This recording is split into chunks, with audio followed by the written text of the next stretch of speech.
Back when nothing truly mattered and we hadn't had a clue, we fell in to play the game. Nothing would ever be the same. There were times when there was laughter, there were times when there was joy, but they took it all away for the pleasure in our pain.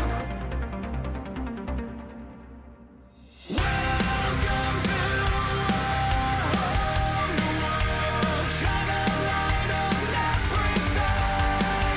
Please don't be scared for what we know. Welcome to a whole new world. All the lie you try to hide away from the scars we made. This is your chance to understand we did not design this plan that was built for you. There's nothing you can do.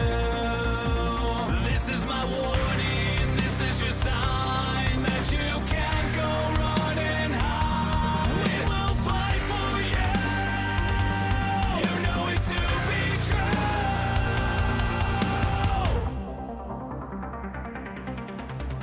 Welcome to a whole new world. Shine a light on everything. Please don't be scared for what we know. Welcome to a whole new world. All the lie you try to hide away from the scars we made.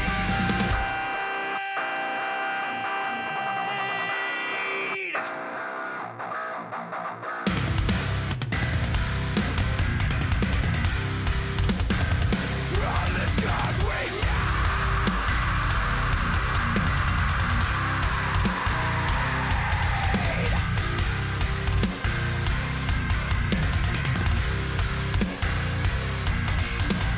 Welcome to a whole new world. Shine a light on everything. Please don't be scared for what we made. Welcome to a whole new world. Shine a light on everything. Please don't be scared for what we made. Welcome to a whole new world. All the lie you try to hide away from the scars we made. Welcome to a whole new world.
And welcome everyone to another Nerd TV broadcast, this time Sunday evening from the Global Racing Truck Series race number 3 of the 2024 season.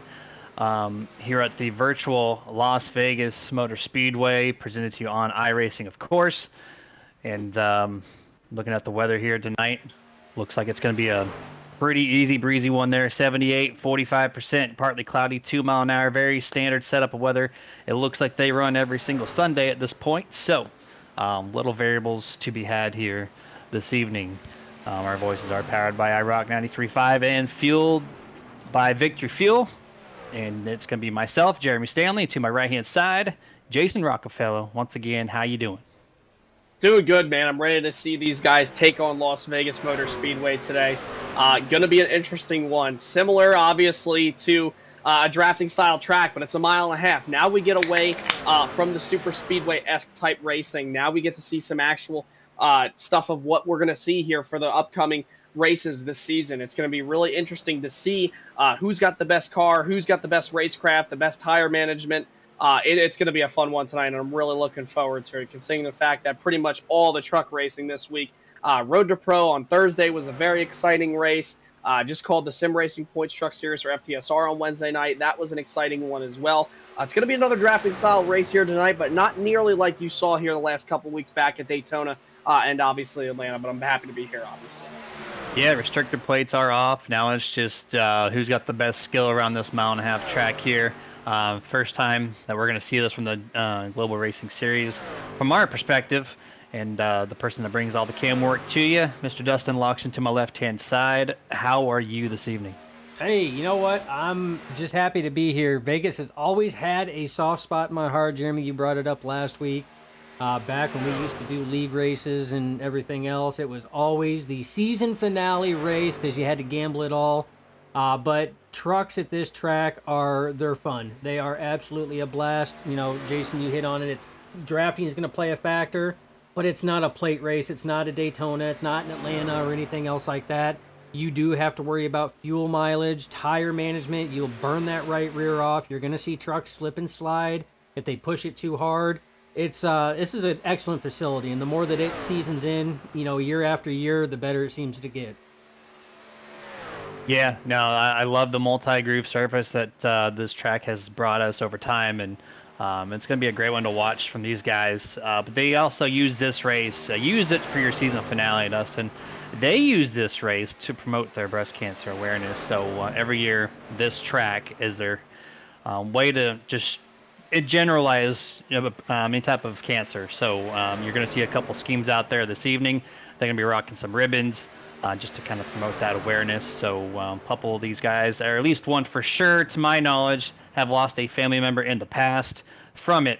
So they just like to promote it where they can, and this track seems to be that track. So be on the lookout for those schemes tonight. Maybe one of those will be in Victory Lane. We got a minute and a half left in this practice session. Looks like the 64, Danny White's got P1 right now, really close second to JJ McCoy. And Jason, the top 10, it's an open setup. And top 10 is like within a tenth and a half. So based off of those times, we're in for a good one.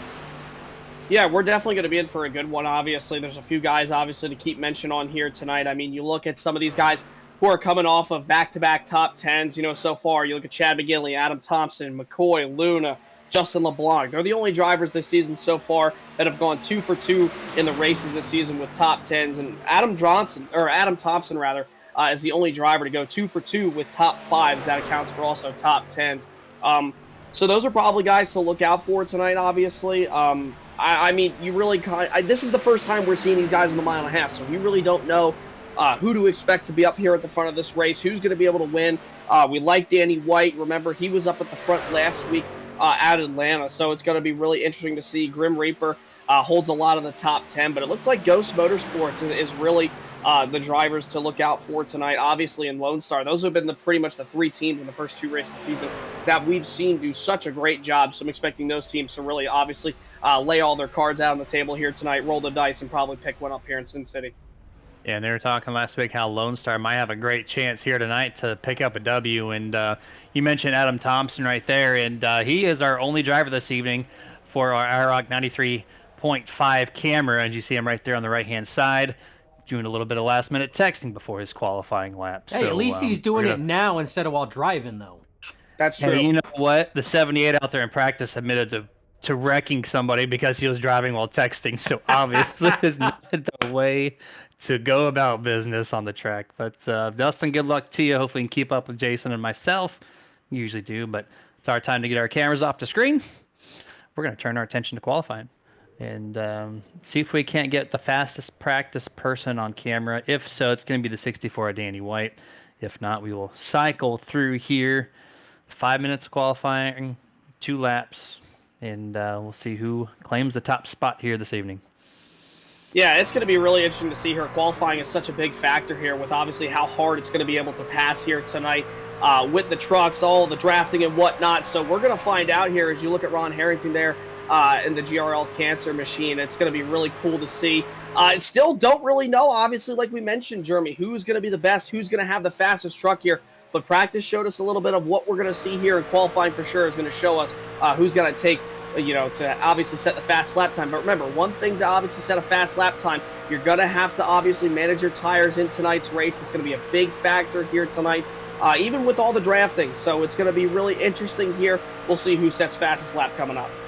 And we're going to be riding on board, not with the fastest truck, but one of the trucks that have the cancer promotion on there. Your fight is my fight from the 57, Ron Harrington. This is going to be his second lap coming to the first lap rather, coming to the start-finish line. Post a time of 30.933, which is only a hundredth of a second faster than his practice time on lap 1. Yeah, you see him right now go to the bottom of the racetrack, obviously. The way I run in qualifying here, you kind of want to obviously be all the way up at the top of the racetrack, then kind of duck it down all the way to the bottom when you come to take your second lap. So, I mean, we'll see right here coming to the line how he's going to be. This is obviously his last lap, so he hooked the bottom the whole time. You could pretty much full throttle these trucks for a majority of this race, until the tires start to wear out. That's when you're going to start to see guys lift off the throttle and whatnot. So it should be a very interesting race here. As you see, Sherwood currently has the top spot in that 44. Danny White, P3 up on the board now. Knight goes up to the top right now, up on the chart. Still drivers to qualify.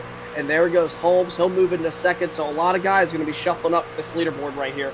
On board of the roof camera of the 64, Danny White coming to complete his second lap. Does he move from 4th, now 5th place at the line? Lone Star driver does not advance up. Going to drop back to about 7th or 8th. This lap number 2 seems to be the burner lap. As I'm just watching Danny White, he is ticking down and down and down on the column board right now, back to 10th. With Stephen Knight still holding that .358 as your P1 position. Yeah, I think Knight's going to be really, really good here tonight. I think Bobby Mantle, too, could probably be the driver that really everybody's going to look for. He won last week, obviously, at Atlanta. And there's Chad McGinley as well, coming up P1. Another driver. Those are the only two who have won this season so far. They're going to be really, really strong, to say the least, here tonight. I mean, I know that, obviously, like we talked about, Jeremy, with Daytona and Talladega, those being drafting tracks. Tonight's going to be a little bit of a drafting style, but this is where the season starts. They talked about it all week in trucks, Xfinity, and even just the Cup Series now wrapping up. Kyle Larson taking home the victory there in the Pennzoil 400. Congratulations to him, by the way. But, this is where the season really starts for these guys here in the Global Truck Racing League. This is what you're going to see. A lot of these tracks are going to be mile and a half, short tracks, road courses. You're going to have to be a very versatile driver. Make sure you have what it takes to obviously be up at the front. And so far for Chad McGinley, Bobby Mantle, it doesn't even matter if they win on a super speedway. They show some speed here on a regular mile and a half. Yeah, 100% here. And at the closing minute of this qualifying, we're looking on board the 15 DJ Honeycutt. As we kind of cycle through the remainder of the trucks, Honeycutt jumps up to 13th place there with a 30.471. And we've just got 1 or 2 more trucks left to take time. This is Joshua Connor here in the 59. This is going to be his second lap. Moves a little bit further up the track than I've seen some other trucks. Yes, guys like to do different styles of qualifying here, obviously. Like I said, I mean, I like to go all the way to the top and just throw away that first lap, and then just kind of obviously like to go all the way down to the bottom, coming into the corners, then come a little bit upwards down the straightaways, and then come to the checkered flag, just dive it all the way down to the apron. But everybody obviously has their ways of how they want to obviously start these things with qualifying and obviously the races, And again, it's one thing to set a fast lap. It's another thing Jeremy, to obviously perform in the race. I just got done with B fixed a few hours ago. Only had a little bit of practice time, qualified P8, but I ended up finishing P13 that race. And man, tire management is really, really tricky here with how bumpy this racetrack is. So even if you set a fast time here, like we just saw the top 3 do, man, you better have a really good truck and you better be able to handle that tire management tonight. That is one of the keys of victory, which we will go over that here in just a little bit. But now it's our time to focus our attention on that starting order here for tonight's 134 lap race at the Las Vegas Motor Speedway on the Global Racing League Truck Series. Chad McGinley going to be starting P1. Stephen Knight to his outside, going to be starting second place. Bobby Mantle in third. Joshua Slade in fourth. Fifth place, Alexander Encarnacion. Sixth place going to be Carlos Henriquez. Seventh, JJ McCoy. Eighth place, Michael Hayes. Ninth place, Tyler Honeycutt, the 20. And John DeMatteo is going to round out the top 10. Yeah, top 20, you go back to row 6, Ron Holmes for Grim Reaper. He'll start P11th alongside Brad Miner in the 1-of-1 Motorsports number 46. Row 7, DJ Honeycutt in the 15th. Tough break for him last week at Atlanta. He's hoping to rebound, obviously starting 13th alongside Mark Sherwood in the 44. Row number 8, Justin LeBlanc trying to make it 3 for 3 top 10s. Adam Thompson trying to go 3 for 3 top 5s. We'll see what he can do in the 71. Row number 9, Danny White, fast in practice, starts 17th tonight. John Howard in the 78 alongside. In top 20, Jeremy, Zach Hollinger in the 31, and Kenny Heath in the number 5. And then the rest is the 57, Ron Harrington, Joshua Connor in 22nd, Michael Dowell in 23rd, and the only person to not post a qualifying time or practice time is the number 24, EJ Luna. Must have joined in late. He is on track now. So no practice time, no qualifying time. We're going to come in clean and green for this one here from that 24. And that's got, like I said, 134 laps in this race. And we're going to go over the keys to victory here this evening, since we're just now rolling on the grid on the left-hand side of your screen. I can read them off as you're reading it yourself. Draft will be a factor. These trucks go fast around here, and on these opening laps, you can almost full throttle turn 3 and 4. So draft will be somewhat of a factor. Bumps in turn number 1. You're going to see a lot of people shift up to that second, maybe even third lane a little early just to avoid the bumps, because it will kick your truck sideways.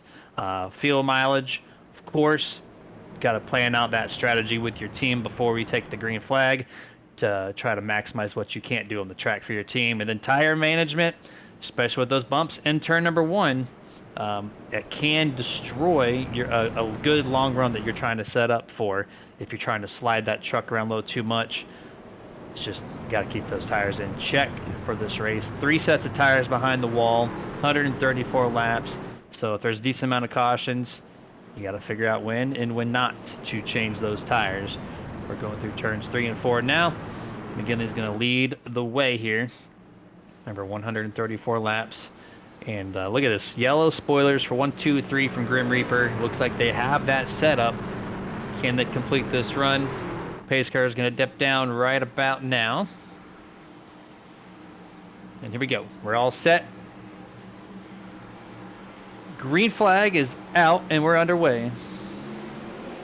Great start for Chad McGinley right there, Jeremy. Obviously having his Grim Reaper guys right behind him there. You saw them 1, 2, 3 shooting all the way down here to turn number 1. Now this is where things are going to get a little bit antsy here when you come out of turn number 2. The field going to try to file out, make sure they can get in line here going down the back straightaway, and then heading for turn number 3. You're going to see everybody start to really spread out top, middle, bottom. It's going to get interesting here. Like we mentioned, drafting is going to play a factor as you see the Reaper guys already on the bottom there through 3 and 4. Yeah, going to utilize that bottom lane a little early on, and then that's about probably 15 laps in. You're going to see them start to shift up a little bit. 3 and 4, you can get a nice launch off the corner exit. And you also want to avoid those bumps there in turn number 1. You can see the trucks kind of shifting around already through the second lap of this race. They're holding the bottom there, and there's that draft factor. They're not even shifting up to the top of the wall there. Off corner exit turn 2, usually you do see that at 1.5 miles, but they're going to hold that bottom. That tells me these things are hooked up early on. Yeah, you see Alexander and Carnasow there up on the top side, right beside Bobby Mantle, the 89. You're right on board with him, trying to get to the outside of your race leader, Chad McGinley, this time going through one. Look at those trucks start to bump around going in 1 and 2. And that's the thing, Jeremy, that's going to be a big factor here tonight. That will cause a lot of wear on that right front, but especially that right rear. You're going to have to keep the right sides on the truck here tonight. This track surface, it's old. It's not an old Atlanta. It's not a Darlington. It's not a Richmond. But this tire wear here is very, very significant. So you got to make sure you get around 1 and 2 very well. We saw a lot of guys in the Cup race earlier today. We saw a lot of guys in the Xfinity race as well in yesterday. The Truck Series on Friday night, man, you hit those bumps in the wrong spot, you get loose, you can wipe yourself out and take many other trucks with you.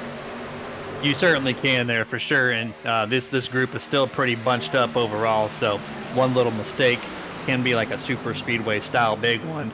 It's not super uncommon to see that at Las Vegas.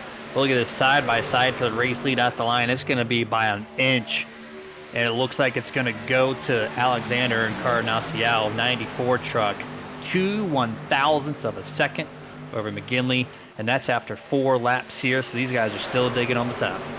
Yeah, Josh Slade's doing a great job being some help here in the draft, giving little pushes to Alexander down the back straightaway and especially down the front. You got to be a little bit mindful when you're pushing down the front stretch because obviously you're going in an angle. The only straight part you're at is right here, and then all of a sudden you're going to start kind of creeping towards the left a little bit, and then things can kind of get hairy when you get down to turn 1 because next thing you know, you're checking up for the guys in front of you. Guys behind you might not check up as well. Had a lot of incidents in B-Fix where I saw that kind of happen, where everybody with the draft factor coming down the front straightaway and then having some checkup there almost can cause some calamity. So that very well could be a factor. But Jeremy, I'm really surprised this outside lane with Alexander and Joshua. They're doing a really great job here up at the top of the racetrack. The only negative side about that is because they're up there, they're going to be using up a little bit more tire than the guys there on the bottom side with the Grim Reaper trucks. And for that notion there, when you're running faster, iRacing utilizes that as code to say, hey, you're using up a little bit more tire, you're going to produce a little more tire wear. So even though you're rotating less because you're not turning the wheels much on a wider entry and exit, but you're carrying that speed, and so it just scrubs that tire wear a little bit more. Right now, it looks great. Those 2 trucks running strong up at the top and a couple others further on back in the field, but they're still holding side by side now. And this really begs the question of how long can they do this for? And this is actually also good homework for everybody else. If they can see these 2 trucks do it for 15, 20, 30 laps, that means it is an option through this race, and we could see this all night long. Yeah, see, here's the thing, though, that I could say, Jeremy, is I don't really think you're going to see this outside lane be a factor here probably come around lap 15 or 20. That's when the tire wear really starts to play a factor, and you really start to see the wear, especially around lap 25. That's when you're going to separate the men from the boys, obviously, in the tire wear game. So you're going to see them probably start to fade away a bit, maybe the 94, the 12. They might try to get down to the bottom, but these Grim Reaper guys are so lined up. They're doing a great job holding the bottom, not letting this outside lane get out there. A lot of trucks. Oh, we got one sideways, though, going into turn number 3. I believe some contact from the 26 J.J. McCoy. One of the Grim Reaper trucks let the 26 machine of John DiMatteo get to the inside of him. Going into turn number 3, the 26 tried to lift, and then the 22 obviously got nailed. And it's a big gaggle of trucks back here. This might cause an incident going through 1. 78 and the 1 almost made contact there. There was so many wrecks that could have happened between turn 4 and turn 1. They were 4 wide, avoiding that one truck in turn 3. I didn't see who it was, and then they went 4 wide down the front straightaway, and we're going to take it back 1 lap. A huge block by the 22, the 26 of John DeMatteo said I had enough of that. Sends him way up the track. Excellent job by JJ to save that thing. He could have wrecked that thing so easily. Excellent job. But here we go, 4 wide. Back on the contact with the number 133. That's Holmesy and Michael Hayes. And they send it off into turn 1, 3 wide. You see the 78. He slides it up really deep there and almost makes contact.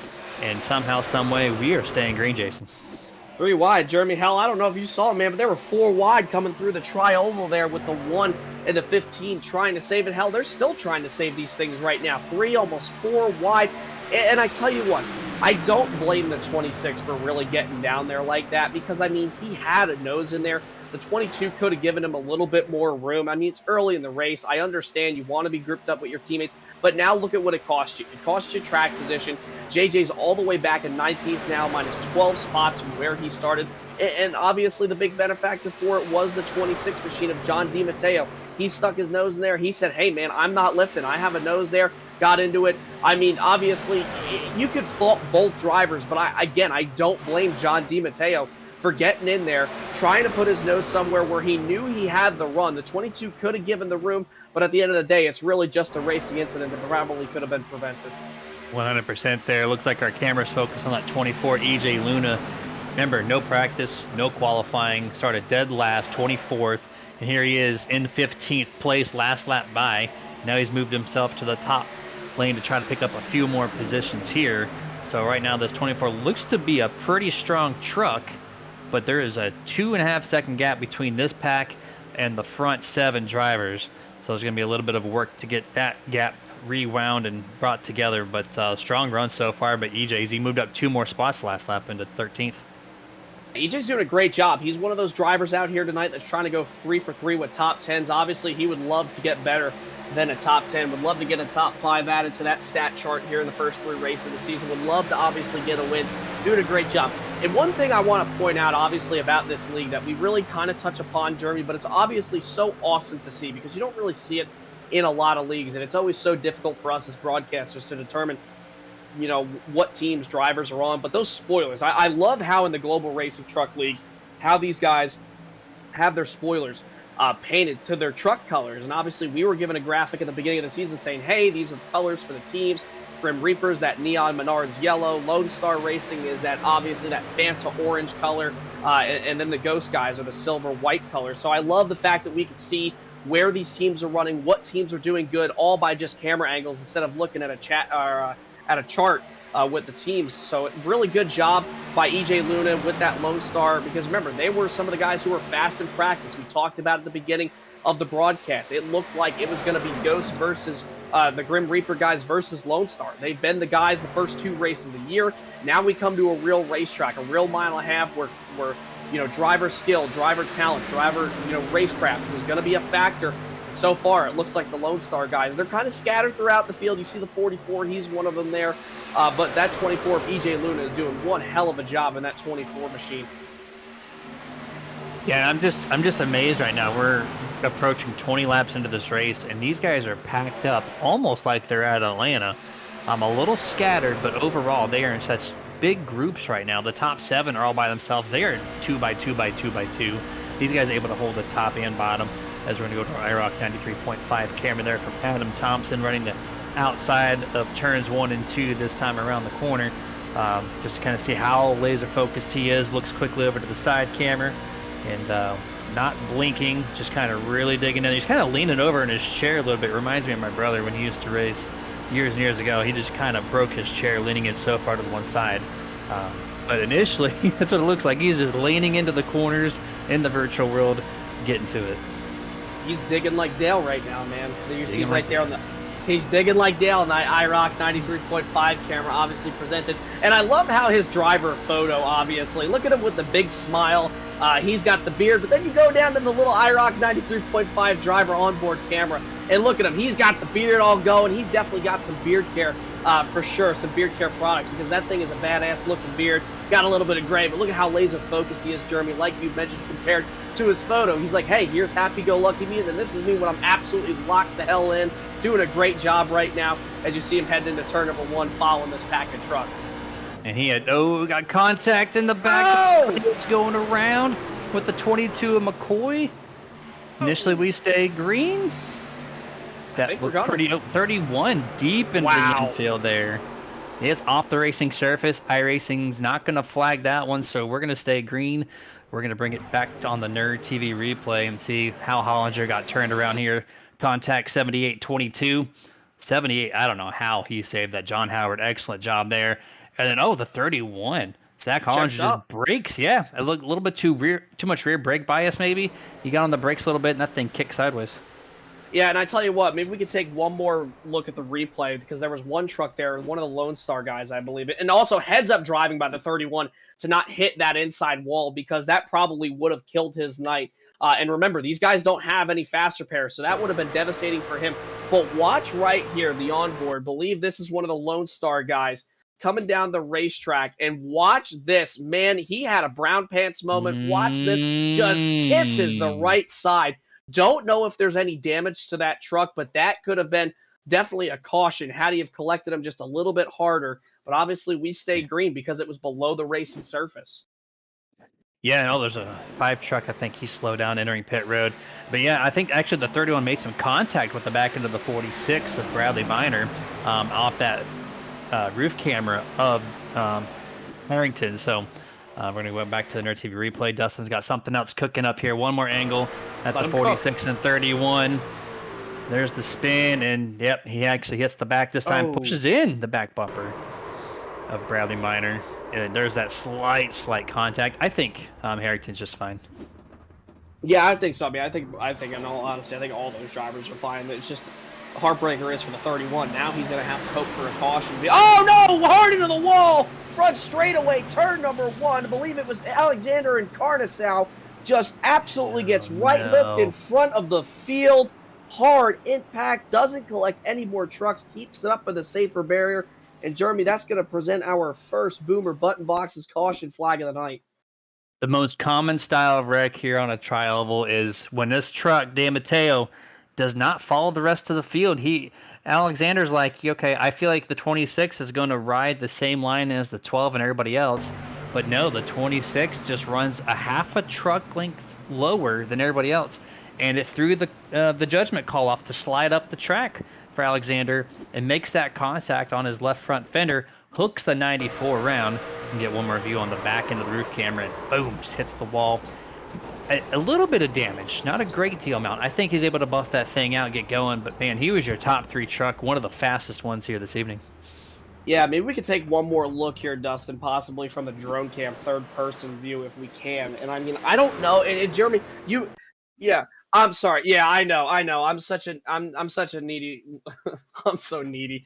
But yeah, Jeremy, you mentioned a great point. Obviously, the judgment call going through the tri-ovals. We saw that a lot last week in Atlanta, and obviously, you wouldn't think it would be that much of a problem here at Las Vegas, but unfortunately, it is, and it does happen from time to time, and that's really a common spot to have a lot of issues for trucks. Looked like the 94 was coming up. The 26 just decided to hold his line, and then obviously they came down and came in together. Just a racing deal, but. You talk about the damage on the number 94 machine, and I personally believe that thing probably is going to be killed, definitely going to be done. Not done, rather, but definitely down a few horsepower, per se. He's definitely going to be under power here, but here we go. First green flag, or not green flag, what am I talking about? Caution flag of the night, leads these guys into the pits, Jeremy. It's going to be a race off pit road right here. You just won $84 on a bet. So I don't I'm blame you for happy being a as little hell, mixed up on your words for sure, man. But yeah, everyone's making their pit stops here. Gives us a perfect time to shout out one of our partners, and I love leading off with Martin Sports, the official apparel partner for the Nerditudes, our longest-standing partner for that matter, standing all of us, especially Dustin. I'm just kidding, man. You're good. Martin Sports is a small company with a huge-time product. They got the best gloves in all of sim racing. They're really breathable, super durable, and it keeps your hands nice and dry for any long endurance race, which I use those in the Mathers 12-hour. I'll definitely be using it again for the Sebring 12-hour. My hands stay nice and dry, and they hold up. I mean, if you're going to be partaking, Dustin, feel free.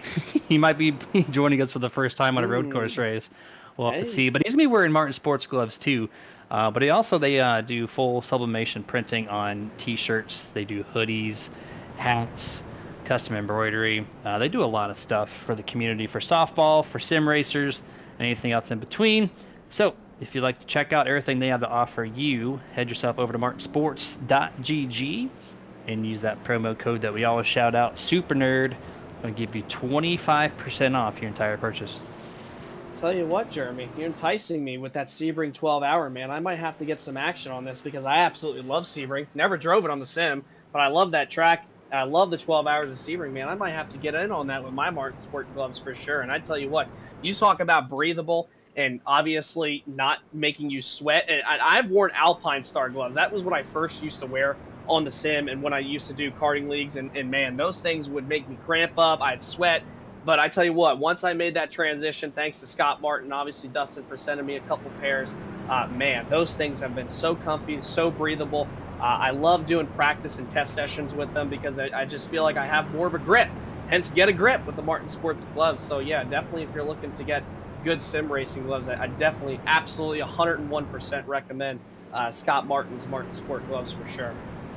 And they're just a little bit lower in price compared to the competition. So you get custom designs, a lot to choose from if you want a pre-built one, and they're a little bit cheaper. So highly recommend 100%. We're gonna have one lap left before we're gonna go back to green flag. Gonna resume this race on lap 27 when they take the green flag. And it looks like Joshua Slade came into pit road first, gonna exit pit road first. Chad McGinley second, Bobby Mansell third. That's your top three on this restart. And since we got one more lap, I think I got one more sponsor plug in me. TWRS, the official setup partner for the Nerditudes. Team Watson Racing Setups is the leading name in quality, affordability, and professionalism.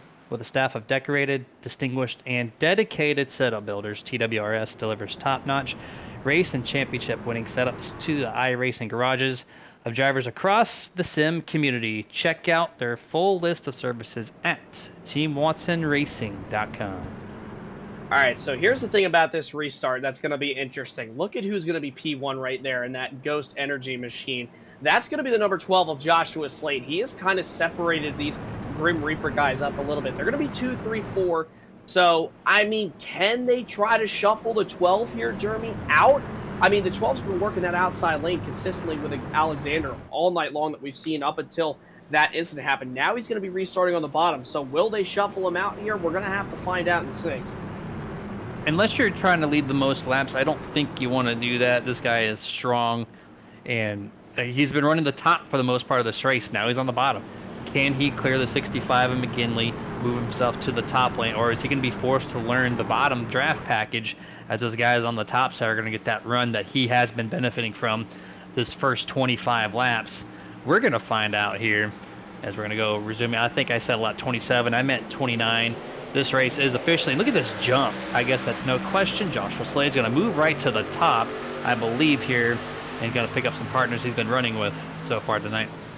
Yeah, he might get a warning right there, actually, from the admins. I know Joshua has partaked in the admin calls recently, but that might be a little bit of a warning there. You notice how he kind of jumped up. And I know in iRacing it's obviously legal to do that, but, you know, just because of the way that the league runs, I'm not too sure. They might hand him out a warning for jumping up to the top there before you know, they got to the start-finish line. Because remember, in the NASCAR Sanctioned Series, you are not allowed to change lines until after the start-finish line. The way that iRacing works, you cannot make a pass, obviously, if you are on the inside on the restart. You can only pass a driver if you're up on the outside because they see it as that it's kind of the non-dominant line and you're at a disadvantage. So we'll see what the admins do, but so far it looks like it's all clean and green for Joshua Slade up in front.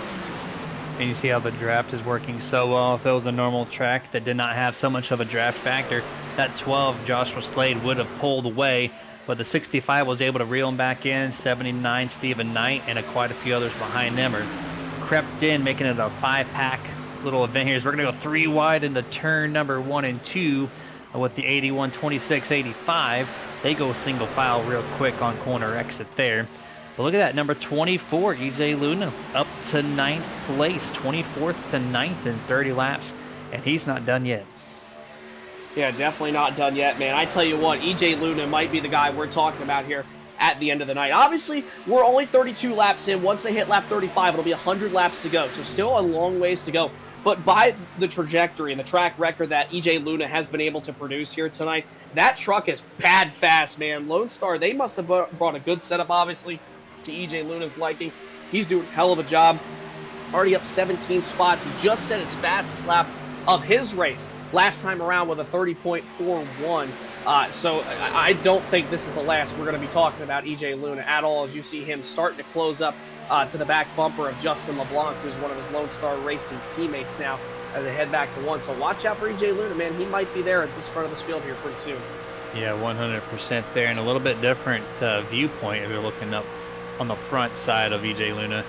Everybody in front of him, the 6 trucks, are single file. It was 2x2x2 all the way through the first 20-some laps before the incident. with the 22 and 78.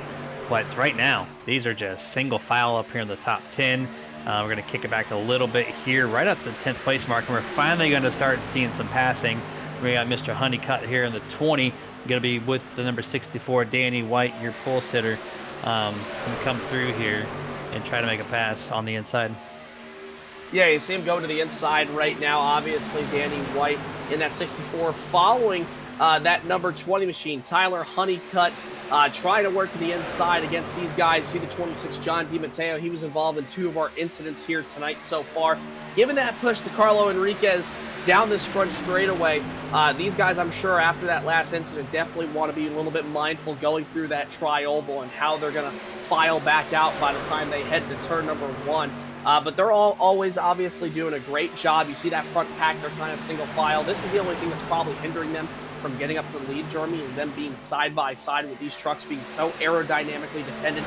It's not even just the trucks, too. And I know you and Dustin know this. You get side by side in pretty much anything. It doesn't matter. It could be WEC, it could be IMSA, it could be Indy cars, any of the top 3 divisions in NASCAR. I mean, you get side by side, you are at such a much more disadvantage than the trucks that are single file in front of you. And speaking of single file, that is not what they're doing right now. 3 wide down the back straightaway, heading into turn number 3. They get it back going, but these guys being side by side, they're definitely losing some ground up to that front pack. A couple laps ago, I said the 64 Danny White was your pole sitter. He was your fastest practice person, not the pole sitter. That was Chad McGinley. So correction on my half there. But that inside line there with Tyler Honeycutt and Danny White is working. It took him a few laps, but here they are. The 20 has the 81 cleared. And now here comes the 64 White. He's going to try to clear the 81 truck of Carlos Henriquez. It looks like he's going to be able to do so, bringing along the number 26, John DiMatteo. He's going to move up to the top now as they're kind of shifting lanes a little bit here back around this 10th place. And as they get to the tri-oval, they all... Oh, we got a 81, Henriquez, spinning around a little bit. One in the grass on the infield below him. 33 of Ronald Holmesy. Save it, save it, save it, save it. Oh, slight contact there. But they stay green. Yeah, they stay green. Again, another incident, Jeremy, below the racing surface, and it just so happens to be one of the Grim Reaper guys of Ron Holmes there in the 33. Let's take a look here at the Nerd TV replay. Looks like the 81 there of Enriquez just kind of comes down right in front of the 31. Definitely got a little bit of a flashback to earlier when he was involved for sure. Thankfully, doesn't go around. But the 33 of Ron Holmes does a great job here. I mean, Jeremy, he could have easily cut that car, or that truck rather, to the left, could have spun all the way down. And we've seen in the past here, whether it be sim racing or obviously real life, guys tend to go through that tri-oval, they get spun out, that car corrects to the left, and then you go head on into that inside safer barrier. But in the iRacing, there's no safer barrier down there. That is all concrete. That would have been a hard hit. Did a good job up until right about here where he hit that left side, but shouldn't be too bad. Yeah, he actually had that thing saved. I noticed right before they got to the asphalt transition, there's a little bit of an extra bump, and that kicked that truck sideways, which is why he slid it back to the inside retaining wall. And only a little bit of left front damage. That should be a nice quick repair if they were to get another caution. But right now, outside of that, it's kind of really thinned out, kind of calmed down here as we're approaching lap 41. And top 5 right now, Joshua Slade, Chad McGinley, Stephen Knight, Bobby Mantle, and DJ Honeycutt running your top 5. Which, by the way, too, YouTube and Facebook chats are wide open. I know we got about 10 viewers at the moment. Haven't seen a single one come through. So I just want to let you guys know we will shout you out if you wanted to chat with us here through the remainder of this race. Yeah, definitely going to be cool to see if we can get anybody commenting here pretty soon. And it's going to be interesting to see as well if these Grim Reaper guys can get past Joshua Slade ever since the restart. I mean, it's all worked out for Josh Slade. He's been able to keep these guys held at bay. You see this pack now kind of starting to separate. You know, you see the back half there coming off turn 2 right into the sunlight. And then you have this main pack. There's the Grim Reaper guys. They're second, third, then make it fourth. And then obviously you head all the way back to Honeycutt there in the number 15 machine. That's your top 5. They're trying to run down the top 4, doing a great job there. Though obviously up at the front, not really making any moves because, again, the second you get side by side, kind of stalls you out. That second pack right behind you, they're going to catch you hurt. Yeah, 100% there. And see Dustin flying the drone around your race leader Joshua Slade in that 12 Ghost Energy truck as they're on the back straight ahead to turn number 3 to complete lap 43. I think he's led the most laps, I do believe, of this race so far. He's continuing to clock them down one by one. I think this is a great time for us to go turn up the tunes. We're going to listen to all the sounds of these trucks go around Las Vegas. We'll be back momentarily.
And that was Turn Up the Tunes there, as we let you just tune into the engine sounds as they go around this 1.5 mile virtual Las Vegas Motor Speedway.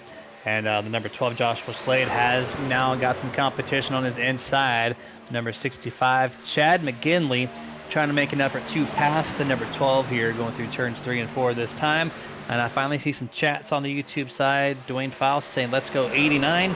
And then It's Not Lame says, bring it home, Grim Reaper. So we got some people out there cheering on their favorite drivers this evening. Yeah, always cool to see everybody cheering on their favorite drivers, friends, family, whoever, significant others, doesn't matter. Always come out here to support these drivers and what they love to do as a hobby, or even try to go and do, obviously, professionally. You think about Road to Pro with the eNASCAR qualifying iRacing series, think about the eNASCAR College iRacing series, and then the Contender series, and obviously the obvious top of the pylon, the eNASCAR Coca-Cola iRacing series. So it's always cool to see guys get some support, guys have those sponsors, those teams, those friends, those relationships and whatnot. Always cool to see people obviously support it. And here's something that I obviously am just noticing now.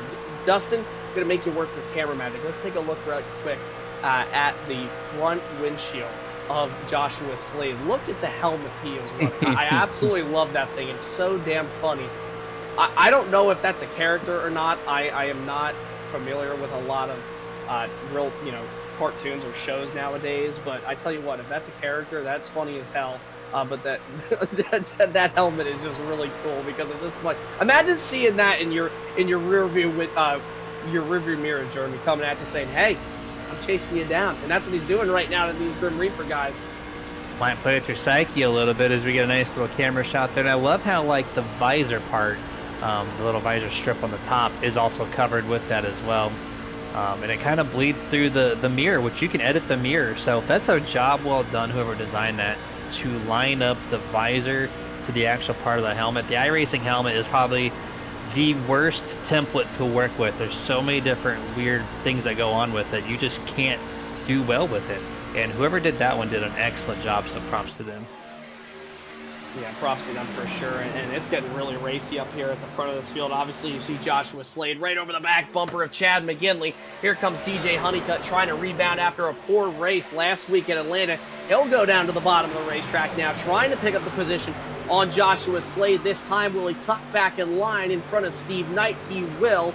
Back to 1 and 2. Everybody's starting to kind of fan out from bottom to middle, almost to the top of the racetrack. And that Chad McGinley machine, very strong out front. But Jeremy, again, I'm going to say, I think Joshua Slade has the better setup. I think he's faster. I just don't think he wants to make a move right now. He is all over that bumper and then some. He's definitely the fastest truck. He was able to hold the top for quite a while with everybody else running the bottom, and just without the draft help was able to still stick it there. I watched him as Dustin panned away from that turn 3 and 4 from him, but he was all over that bumper. I think he was actually bumping a mid-corner, and you see it once more here. He's actually checking up because he's running faster, but doesn't want to make the pass. So you see him get there and then has to lift. And we're going to watch his telemetry presented by TWRS on the right-hand side. And Jason, you think the helmet was funny? Joshua Slade's actual driver image, I think that that's Tyler the Creator. That's a win right there. That's a win. Better than the helmet, I would say. Oh, we got a release almost a 15 right behind him. DJ overdoes the tri-oval turn, or hitting the turn number 1 and hits it. Caught a little smoke off the wall there, and they're going to go to the outside now. Yeah, let's take a look real quick and see if we can get a replay. I believe, Jeremy, that was all caused by that snake effect going into turn number 1, and it was. Look at what he does here. So interesting. This is coming out of 4. He's going to have a massive run right here. These two trucks kind of get stalled out a little bit, and then DJ's got a really massive run down the front straightaway. Joshua goes up to block, but then by the time they get to the start-finish line, the 15 tries to pull out of line, but Jeremy, coming out of the tri-oval, similar to Atlanta or Charlotte, that outside wall coming out of that little dog leg kind of just kicks at you, and it just comes at you quicker than you think, and that's what happened to the 15, and now it sets him back all the way to 6th. And as that happened, Joshua Slade went back to the outside of Chad McGinley and single-handedly passed him, and then clears him by 2 truck lengths at the start-finish line this time to complete lap number 58. As we're getting a little bit closer and closer to a halfway point in this race, the 65 McGinley now moves himself to the 3rd groove, trying to find some extra grip there on the top half of the track. These trucks right now, in the next probably 5 or 10 laps, are going to be really searching for that long run speed, and that's where that tire management is going to become key. Yeah, for sure. Yeah, for sure. Absolutely. No doubt about it. And tire wear is definitely going to start to be a factor here pretty soon, kind of like what we were seeing in that first run before we got that first caution after Alexander and Carnasow got turned head-on into the outside wall coming into turn number 1. But this 15 of DJ Honeycutt, you see him on the outside there, the 78 of John Howard, doing a great job there, plus 11 spots from where he started. DJ, despite that damage on the right side, Jeremy's not doing too bad there. No, he's really not. Just a light little scuff there on his end, and he's able to have the side force, the down force still to keep his truck running at optimum speed around this mile-and-a-half facility. And just want to make aware once more, touched on at the beginning of the race, and we're going to bring it up a couple more times. This race at Las Vegas every single year is to promote cancer, any cancer. Just kind of give a shout out to that. And so the 78 on your screen, that's John Howard. His mother passed away in 2016 due to pancreatic cancer, I do believe was what I saw. So he's been rocking the scheme. I don't know if it's on his truck tonight. It was posted in the chat, but there's the ribbon. Yeah, it's on the back half of his truck. Just kind of showing a little support there every single year, especially at this track. Yeah, obviously, always cool to see, and Jeremy, like you mentioned too, everybody pretty much in on this planet, I can imagine, has been involved in one way or another, has had a family member or somebody they know, or even themselves, obviously been affected by cancer. I lost my aunt back in 2020 to cancer, so it's not obviously something that you want to see, and always keep fighting for those people, and obviously stay strong, be there for them and whatnot, because you never know. And they're obviously fighters because they're fighting one of the hardest battles out here on this planet for sure. No doubt about it. So obviously sending our love, thoughts, and prayers and support to all those affected by cancer. And, obviously the old saying, Jeremy, hashtag cancer sucks. What a save, though, by the 31 machine of Zach Hollinger coming off of turn number 4.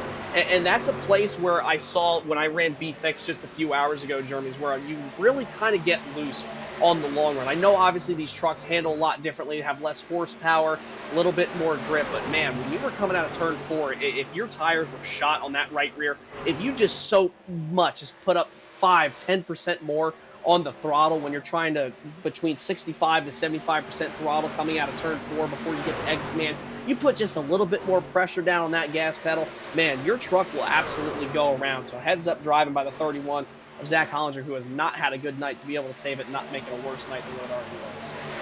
Yeah, 100% there. And it's almost like a little bit of a curse. I saw a V4 TTY on YouTube say, "Go Zach," right? And then just like a couple laps later, I see him kicked over, had this nice save, came down pit road to get his tires changed, of course. But hopefully he can rebound from that, as it's going to be 2 laps down that last lap by anyways. So has his work cut out for him. We're on lap 65, getting really close to this halfway point. So I think it's our time to take our halfway commercial break. We'll be right back in just a few laps.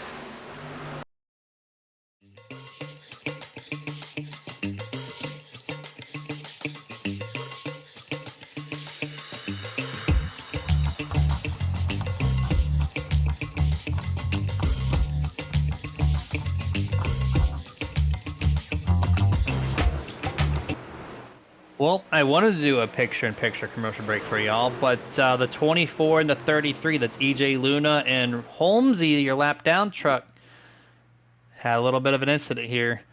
Coming through the front straightaway, you're going to see the 24 make the pass. He's going to dip below the white line, which is perfectly fine.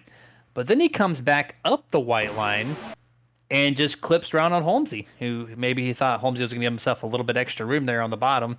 But he came back up. Holmesy didn't move a lane, and 2 trucks just racing incident come together, and Holmesy finds the same exact wall, almost the same exact spot as he found, but this time a lot more heavier of an impact. The thing bounces up, shoots EJ Luna up to the wall, and here we go, Jason, full throttle. Yeah, here we go, full throttle right here. Listen to the sound of this.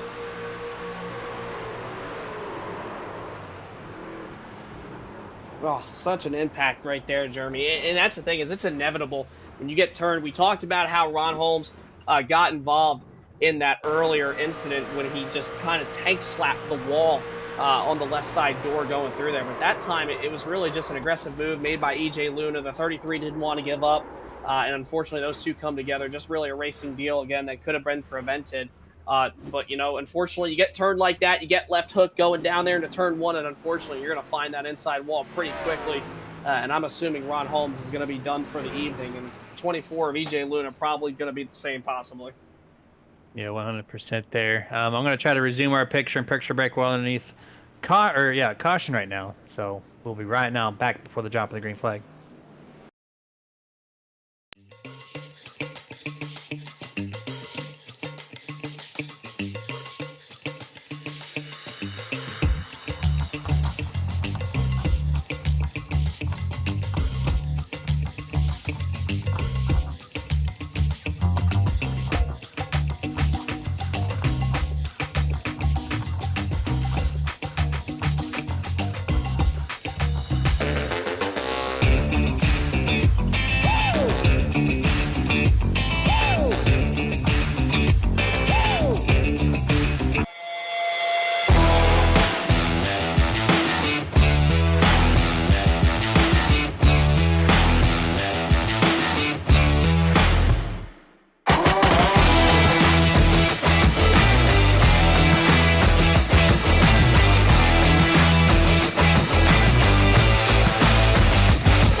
And back to full screen here, and we have one lap to go, so I think we're going to bring up our top 10 recap here from Nerd TV.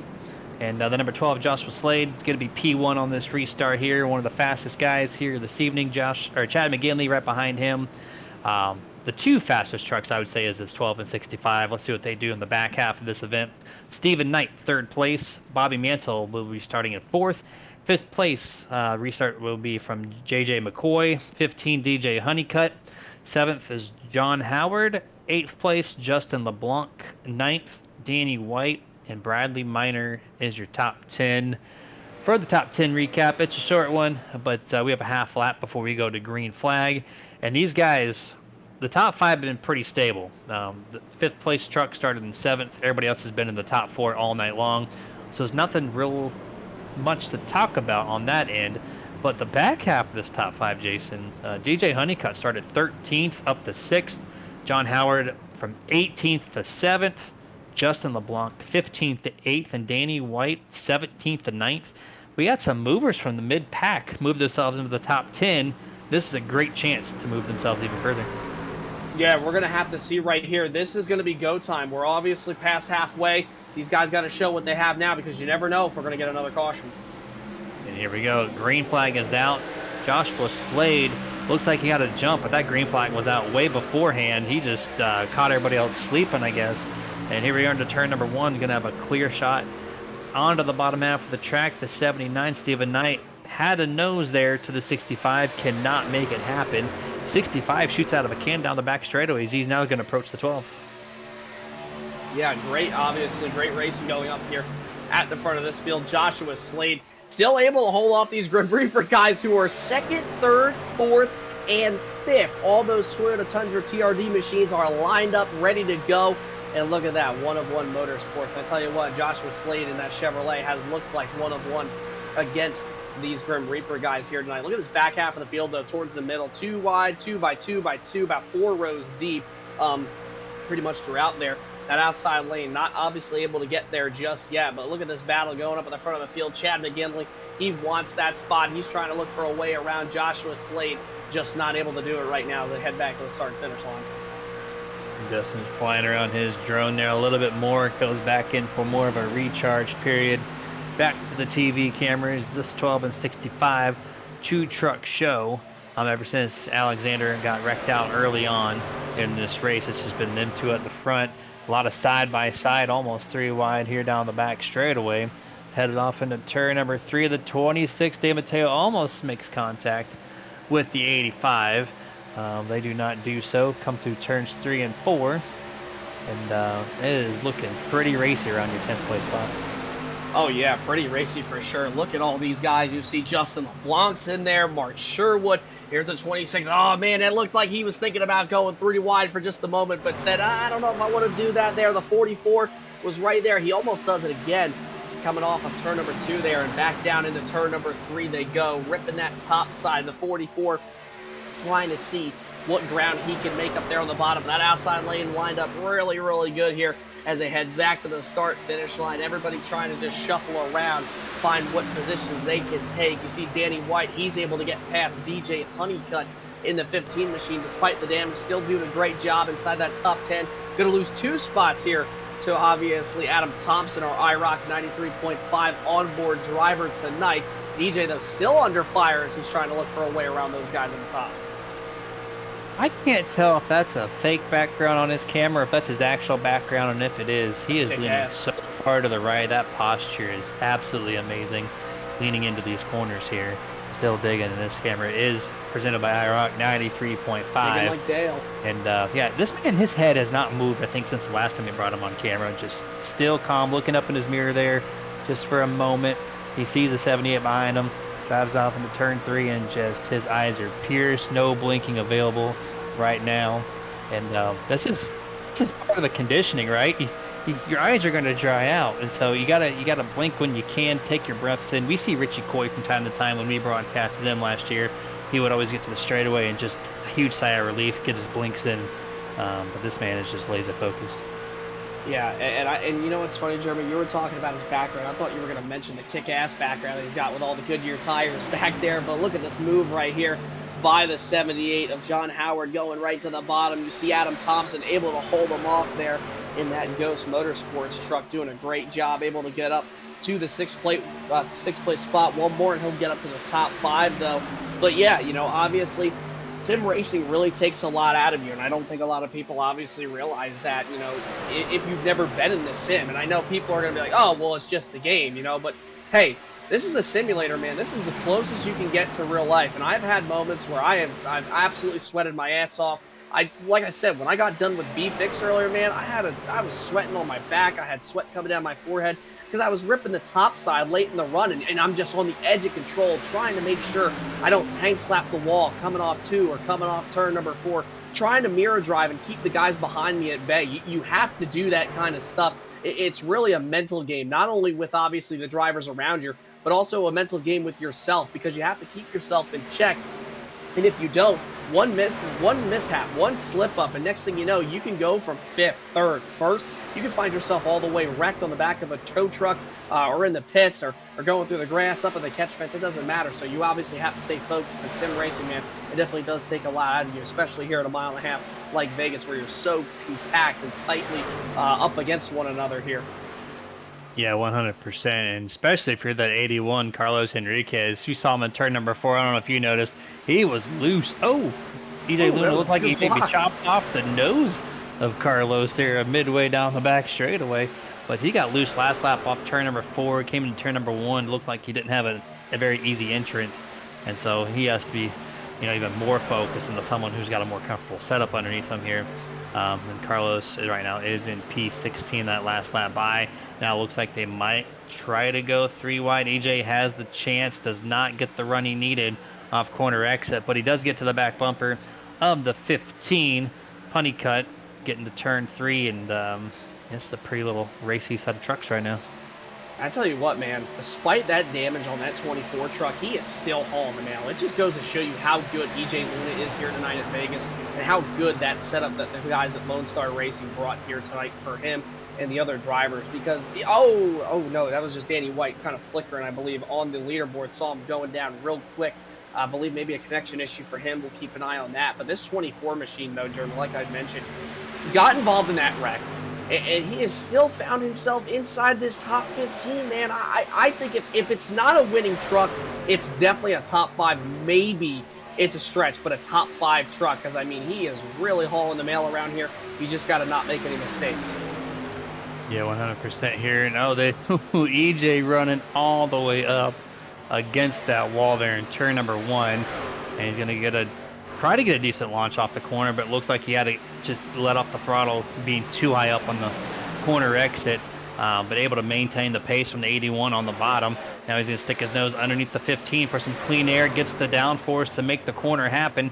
Now he's over the back bumper of the 15 this time to complete lap number 84.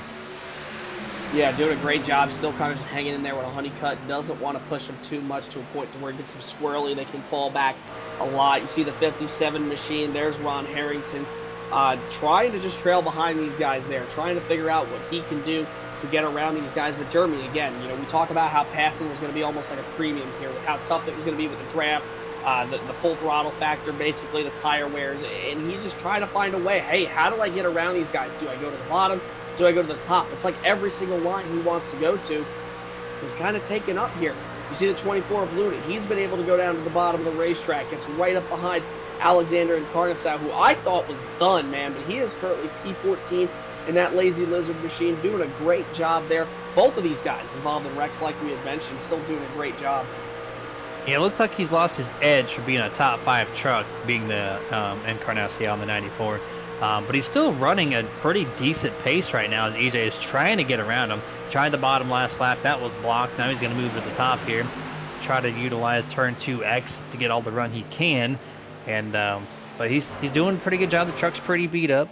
Rotating back to the front of this field. And the 12 has been cycled out of 2nd place. He's back to 3rd or 4th, depending on where he gets to the line at this time. Now it's going to be the 79 Stephen Knight trying to get a lap lead here this evening. Yeah, doing a great job. Obviously, they've gotten below Joshua Slade. They've been able to take away his second position. All the Grim Reaper guys there, right around the bottom. They're going to go 1, 2, 3, 4. I can imagine here in just a lap or two. As you see Slade trying to work this top side, trying to get that momentum. Just has no help behind him. Now he does down the back straight away and back to turn number 3. Only got one truck behind him. That's 78 of John Howard. Everybody else, though, kind of migrates down to the bottom. Obviously the faster line, but also the place where you want to be to save a little bit of tire here, because this is going to be a tire game. This is going to be a strategy game here probably. We talked about the Victory Fuel keys to victory earlier in the race, and one was obviously tire management, and the other one, fuel mileage. Possibility of fuel mileage depending on how these cautions play out. We very well could see some strategy. Maybe somebody like an EJ Luna or an Alexander and Carnesal. Will they try to stay out? Will they pull the undercut? We don't know, because if you look obviously at the last lap times compared to the best. I mean, Chad McGinley last time 31.180, his best lap 30.542, so over a second nearly of fall off time. So that stuff will go a long way here once these guys really get into the tire wear aspect of it, deep into these runs. So we very well could see some strategy here late in this race as we're approaching about 34 to go here in the next handful of laps. Yeah, it's going to be a little bit more than that. We're on lap 90. We got a scheduled 134, so we're on the 40-lap mark coming up here. A 1 green flag pit stop if they go the remainder of the way, which we're getting close, if not, yeah, we're actually getting pretty close to the halfway point of this green flag run to have that door open and say, hey, it's time to come down pit road, depending on how much tire wear these guys have endured over this long green flag run up to this point.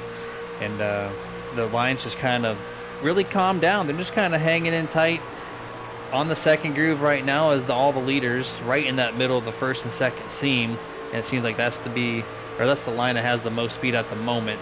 Doing a little bit of that draft. Oh, looks like maybe the 12. Josh was, he blinked out for just a moment, but he's back, so we're safe there. Yeah, and you see Slade up at that top of the racetrack, still trying to get around these Grim Reaper guys. They've kind of migrated up to the top of this racetrack there. Very interesting to see, considering the fact they've been running down at the bottom the majority so far. We'll see what they do here back into turn number 3. They'll actually migrate to the middle now. You see Slade, he kind of gets to the right rear there of that number 89 of Mansell, nearly gets him into the wall out of turn number 4. This Grim Reaper guys, though, Jeremy, it doesn't matter, it seems like, where we go, no matter if it's a drafting track or not. I mean, these guys have been 1, 2, 3, 4, I think, at some point in all 3 races we've seen so far this season. Yeah, they're just so much faster. You can tell this team worked hard on this setup, and they came in with a game plan, and it is showing. I don't think we've not seen this team be in the top 3, at least with one truck, all race long, and sitting at the line this time 1, 2, 3, and 5.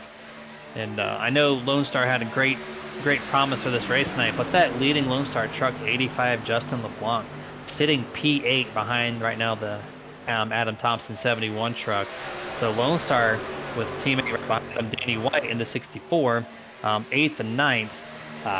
They got a little bit more work to do if they want to get back into the top 5. Yeah, they definitely have a little bit more work to do, obviously. But, this race is still coming up to about 34 to go here in a handful of laps. They still got, at least I believe one more green flag stop to make. So, again, the strategy, can you pull it out of the bag? You see the 46 there, Brad Miner.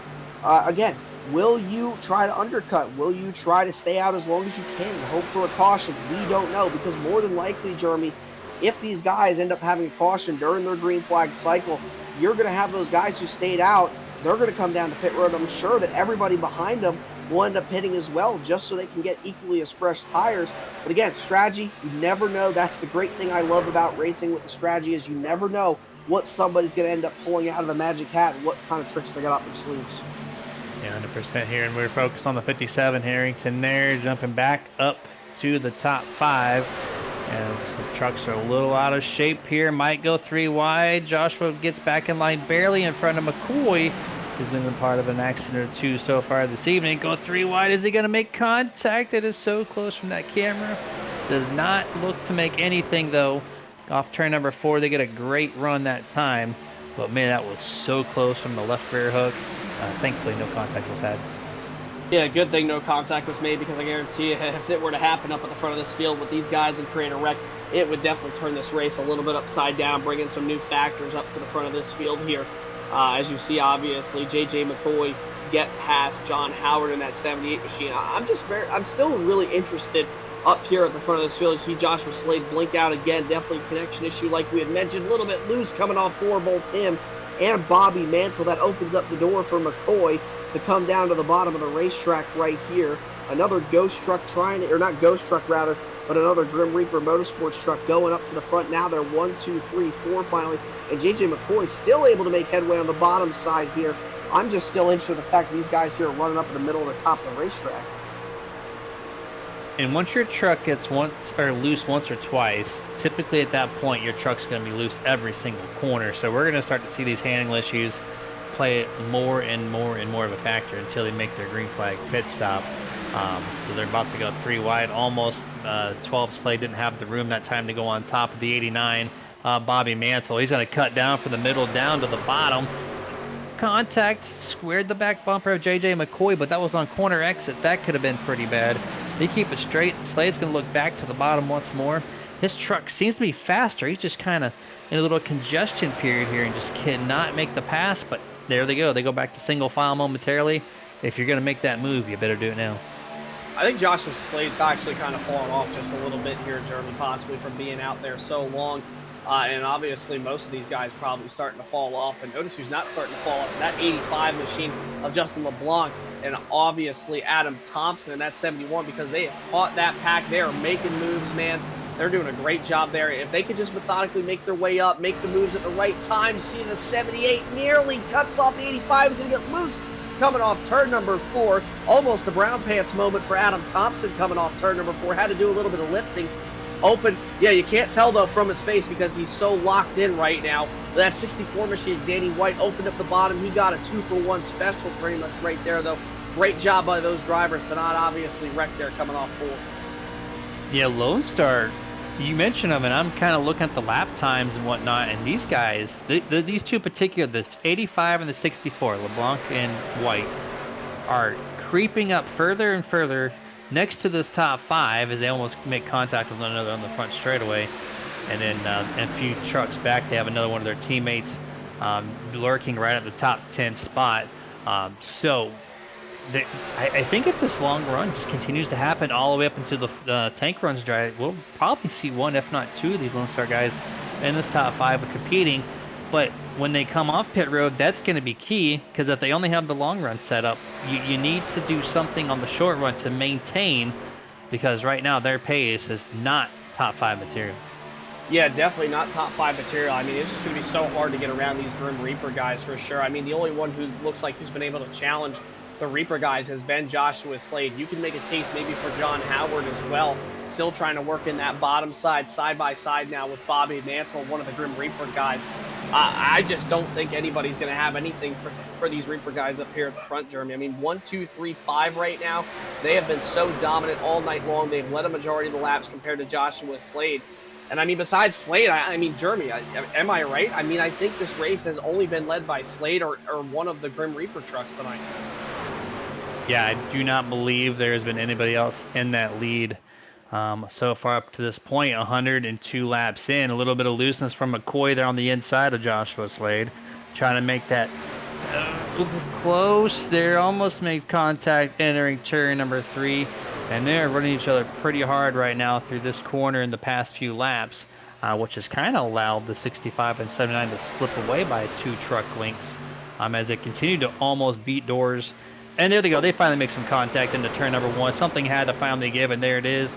It looks like the 12 is going to try to fall in, but cannot get the run he wanted, and McCoy is going to get the spot. Joshua Slade will not give up until this race is over. He is either going to come home like Andy Jankowiak said at the ARCA race in Daytona. He is either going to come home with the checkered flag, or he's not lifting until he sees God or a checkered flag, because I tell you that much, Joshua Slade is a man on a mission right now, to say the least. And I mean, doing a great job, obviously. Now he's kind of starting to pick up the pace a little bit. Thought he was falling off. Turns out that's not the case. He is right there. So is John Howard against these Grim Reaper guys. They've been able to get past Bobby Mantle. Obviously, that being Joshua Slade. John Howard still working on the back bumper. of Mantle, this time coming off turn number 4. And Jeremy, it was inevitable for JJ McCoy and Slade to make contact with how hard they were side drafting one another, how hard they were racing against each other, and I'm sure that's not the last of it. Natural product of racing here toward the end of the race. Things are going to get a little more spicier. And I see the 12 looking back underneath of JJ McCoy. And as they do that, a quick shout out to one of our partners, Dusty Pete's Gifts and Collectibles, the official hobby shop of the Nerditudes. Hobby store with a whole lot more. They're based out of New York, and Dusty Pete's is your one-stop shop for many things nerdy. So if collecting is the game, Dusty Pete's is the name for figurines, action figures, collectible cards, and a plethora of comics to choose from for anyone young or old. So if you're looking to up your nerd game, head yourself to their social medias. I do believe on Instagram at Dusty Pete's. They have a lot of their stuff up for pricing and listing and whatnot for you to check out. So Instagram, Dusty Pete's, and you will not regret it. Yeah, and also lots of die-casts, Jeremy. Lots And of die-casts. That's right. Love die-casts, man. And in fact, I just got, finally, after waiting almost nearly a year, I'm so thankful to say that I now finally got to see my driver win in person, and now I have that diecast. Finally got Ryan Blaney's Coca-Cola 600 victory in the mail the other day, and man, I tell you what, that scheme, that race version is badass. Definitely not going to be the last diecast I receive, and definitely going to have to go check out Dusty Pete's because they have a ton of good diecasts, obviously, on their website. And I tell you what, it'd be cool to see a race version of another iRacing car one of these days, like maybe these guys are going to be doing here at the end of this one with all the beating and banging we've been seeing. Look at Joshua Slade. He has been able to go from top to bottom to top, back to the bottom. He is going for the race lead, Jeremy. He's got no help behind him. He is a one-man show taking on these Grim Reaper guys up at the front. He had a really strong first 10 laps, kind of mellowed out there in the middle of this run, but back to the late run, he has saved the tires. And here he is attacking for the race lead. Gonna have this position, I do believe, over Chad McGinley this time to complete lap 110. Joshua Slade back to P1, and he's got quite a few trucks on the inside behind him. But the 65 McGinley's gonna elect to stay on the middle groove there where his truck feels the most comfortable. And there's a lot of weirdness going on behind them as McCoy drives below the white line for probably no reason. I guess to turn number 3, they really have to check up their corner entry here. And this will allow LeBlanc. And here we go, pit opportunity. That's a weird way to call it out, but here they are. Pit road is open. Pit road is open, and here comes Joshua Slade, leads them down this time by. So that's what all the weirdness was, Jeremy, that we saw. I think that was probably their way of telling people, hey, we're going to pit road this time by. He brings them all down, brings all the Grim Reaper guys down. Adam Thompson, your race leader right now, one of our guys, obviously, with the IROC 93.5 on board. Now, this is going to be the thing here. Execution, getting in and out of the box, getting out of your pit stall. The 79 machine, he creates a little bit of a hiccup. That's Steve Knight, one of the Grim Reaper drivers. One driver already away. Believe that's the 31. He is a lap down, not a factor, but Joshua Slade able to launch, and he's going to claim the race lead here off pit road. It's going to be just over 20 laps to go when they get back up to speed on the racing surface. Great pit stop from most of those guys there, especially for that number 12. You'd hate to lose a race on pit road, and looks like most of them executed quite nicely. Here's our IROC 93.5 driver, Adam Thompson, going to come to the pit road here, giving up the race lead on lap 111, and clean entrance there, and he's got a few people behind him that are going to do the same thing this lap. Then the 46, Bradley Minor, looks like he overshot his stall. Yeah, a few drivers. I would obviously, not be surprised for drivers trying to overshoot their box if they do. We've seen a lot of that incident here in, coming into these pit boxes and whatnot, coming on the pit road, whether it be drivers, trying to get woed up, they get speeding penalties, but unfortunately, it happens. That's why you got to make sure that if you're a driver coming to pit road, you got to execute coming in, you got to execute going out. And for Joshua Slade, he was able to do just that. He's going to pick up the race lead, and he's got about a 6-7 truck length gap on that number 65 of Chad McGinley with all the Grim Reaper guys behind him. And now, Jeremy, this becomes a battle of who's going to be faster. I mean, there's not really a draft effect right now unless all these Grim Reaper guys will probably get grouped up here, which they might end up doing. Yeah, very well could. We'll see how the teammate situation works here. Got his pits cycle through. Stills, we're going to jump to the Nerd TV replay and look at Tyler Honeycutt here in the number 20. See what kind of replay material we have in store. And it looks like a little tire spin coming through the gears. How to lock her down. And that right there is going to cost you about 5 or 6 seconds to take you out of any contention. Yeah, definitely, for sure. No doubt about it. Unfortunate there for Tyler Honeycutt after having pretty much a mediocre night. Definitely just went to worse. And now you see these Grim Reaper guys, they're kind of getting lined up, trying to see what they can do in the draft. John DiMatteo, he's able to get in front of Steve Knight. They're going to draft together. And this is excellent right here. Think about earlier in the Cup race, if you were able to catch it.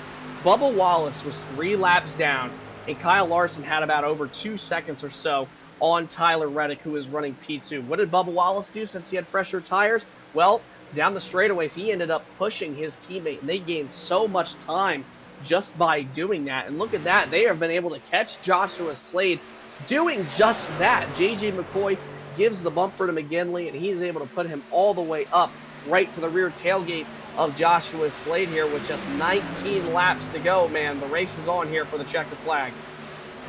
It really is, and we got about 4 people in this little pack here. 5th place is 3.3 seconds back where the remainder of the field, for the most part, is. So right now our attention's primarily going to be on the top 4, but here's the pack there, led by the number 79, Stephen Knight. That is 5th place, not first. 3 seconds ahead is that other pack of trucks. But this is a great time for Lone Star. You see those orange spoilers. They're all grouped up right now, so if they can get around the 79 here, this is going to put them as the 2nd best team here in the field. Yeah, and look at EJ Luna. We talked about how he was probably going to come up into the top 10, talked about how at most it was going to be a top 5 day. Man, he's got a shot at the win for this thing, possibly. If they're able to catch that group, it's going to be really hard to do. But one caution, and EJ Luna and his Lone Star buddies, they're going to be right there to compete for this victory here with 17 laps to go. They're doing a great job. You see the 79 of Knight working the lane, trying to keep them behind them. I mean, if they get side by side, they're not really going to be able to make much ground. I mean, I think that their best bet right here, Jeremy, is to just push the 79 machine, do what they can in the draft, see if they can obviously catch him. With the leaders going side by side, obviously, Joshua Slade got passed by those Grim Reaper drivers up at the front. So now it's Chad McGinley, J.J. McCoy, Bobby Mansell, your top 3. All those guys separated by just 0.2 of a second. So they very well could catch them if they keep racing side by side, possibly. Yeah, we'll figure out here. 15 to go next time by. And McGinley, McCoy, Mantle, and Slade still top 4. Single filed out at this point. It's one of those Daytona to Talladega situations where you just kind of fall in line till maybe about 10 to go, maybe even a little bit less. Utilize that tire that you're going to be saving now and make the attack there. These guys probably took a little bit less fuel than what you averagely would, just because of the amount of laps left. There's only 15 left now. You don't need 40 plus laps in your tank. So a little bit lighter in the tail end, which means a little bit more grippier on their side, which this could be some pretty awesome racing here in the last few laps. Now, here's the thing, Jeremy, that I'm kind of wondering is, let's take a look at this for a second, because you got Chad McGinley, J.J. McCoy, Bobby Mantle from Grim Reaper, right? They're all top 3. 2 out of the 3 of those guys have wins. J.J. McCoy does not, and I'm sure that Chad McGinley doesn't want to give up a race win. And if you're J.J. McCoy, you want to go out there and obviously win and make it 3 for 3 for Grim Reaper so far this season. I mean, if you're his teammate, how do you race this number 65 machine? You don't want to put him in a bad spot, but obviously you want to go for the win, so that's where this kind of becomes kind of a pickle. If you're that 22 machine, you're racing for the win, but you're battling a teammate. It's not like you're battling Joshua Slade, who's on One of One Motorsports. You're battling your teammate. I mean, how do you race him here with just 13 laps to go because you're trying to get your first win of the season? That is an honest question. That is a great question. And I think with any racer mentality, when you get to the final 5 laps, if you think your truck's faster, you go for it. I feel like this is not an F1 style team command where it's like, hey, this guy deserves something more than you, let him have it. I feel like if I'm in that seat of the 22 or the 89, I'm just going to go for it. I'm going to pick up that checker flag win where I can, because it is difficult to do so. And you can trust your teammates to not wreck you. That's going to be a fun, clean race rather than someone that might take you out. So I think it's a great opportunity for these guys to mix it up a little bit and so you can't claim the checkered flag. Yeah, for sure. No doubt about it. And we're obviously going to see here coming to 11 laps to go this time by. The 79 is Steve Knight, and then they've been able to make up a little bit of ground, about half a second. But it's probably not going to work, Jeremy, obviously. They're so far back, obviously being lined up 1, 2, 3, 4 from Knight, then LeBlanc, Luna, Thompson. I just don't think they're going to be able to get there. But they've been making some pretty good headway. I still think, I mean, obviously they're going to need a caution right here. But this group up here in the top 4, man, they have been the ones, obviously, that we've been looking at all night long. They have been the contenders. They have not left the top 5 at all whatsoever. I mean, I don't really know what to say right now. I mean, because the way this is looking like, it's looking like that super speedway style racing where you're kind of just running around, waiting, pacing around, saving your tires a little bit until those last, 2 to 5 laps here, as we're just now hitting 10 laps to go.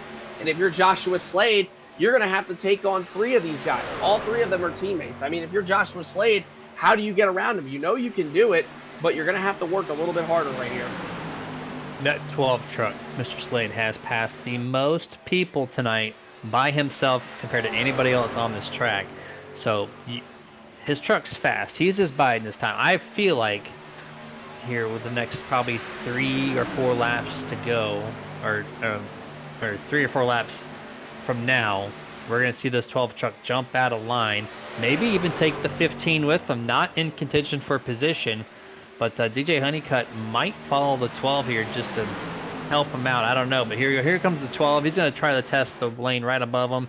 He might set himself up here for a great launch into turn number 1. We'll see how that plays out for him. And looking at it, it did not do anything for his run, so he's just kind of testing the waters a little bit. He's sticking his nose back into clean air. That 12 is ready to pounce. Yeah, he's definitely ready to pounce. He is absolutely hungry. And look at these guys back behind him. EJ Luna gives a little bit of a bad bump to LeBlanc.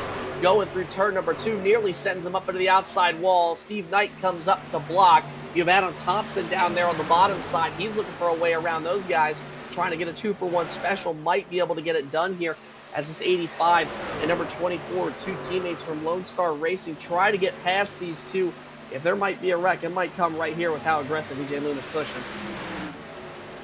Yeah, hopefully it doesn't produce a caution. I'd like to see what this top 4 can do, but at the same token, I'd like to see what everybody else could do with a great run if they had one more opportunity to be there for the race lead.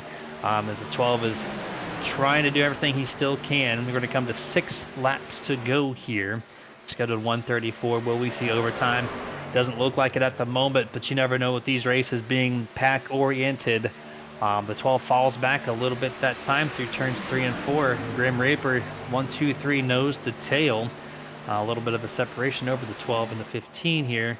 And right now the 65, the way he's running these corners and able to maintain that truck link space for the most part, that tells me he's probably my favorite out of these 3 to get the job done. Yeah, and let's take a look real quick, Dustin, if we have the track map here, just to see how spread out this field is. And there it is, presented by iRacing iFlag. The field pretty spread out. I mean, you don't really get a big pack up until those guys behind them, and even then, they're pretty spread out. So I think the odds of us having a late race caution are pretty slim. But again, it's racing. You never know when something's going to happen. That's obviously the great thing about this sport is anybody can win at any time, anywhere. You never know. I mean, for goodness sakes, Kyle Larson blew a tire on the last lap at Pocono in 2021, and I was there to witness it. Thank goodness. And Alex Bowman came home the winner after battling his teammate hard there the last 20 or so laps. It just goes to show you that anything can happen anywhere, at any time, at any moment. Now at 4 laps to go, Joshua Slade is running out of time, man. He's going to have to work past these top 3 in a hurry. He's gotten to the door of Bobby Mantle, but he's not been able to clear him. He's not been able to make that pass. He's got some help from DJ Honeycutt behind him, who's a lap down or so now. I mean, he could help him if he wants to, but again, you just don't know here. 3 laps to go at the line. If the move's going to come from Joshua Slade, it's going to have to come now. AJ McCoy is really closed in this time too, so he might be thinking about making a move here as we're looking at the 79 to 85 in the second pack here. Still 3.3 seconds back. That's the same amount of time spaced out between these 2 packs as they were when they came off of pit road. So no advancement whatsoever between these 2 set of drivers. And we're seeing a little bit more up to the 3rd groove there from Grim Reaper. The 12 ran a little bit lower, did not get any benefit from it. So I think Slade is all used up on the tire department. Now, what will the teammates do with these final 2 laps?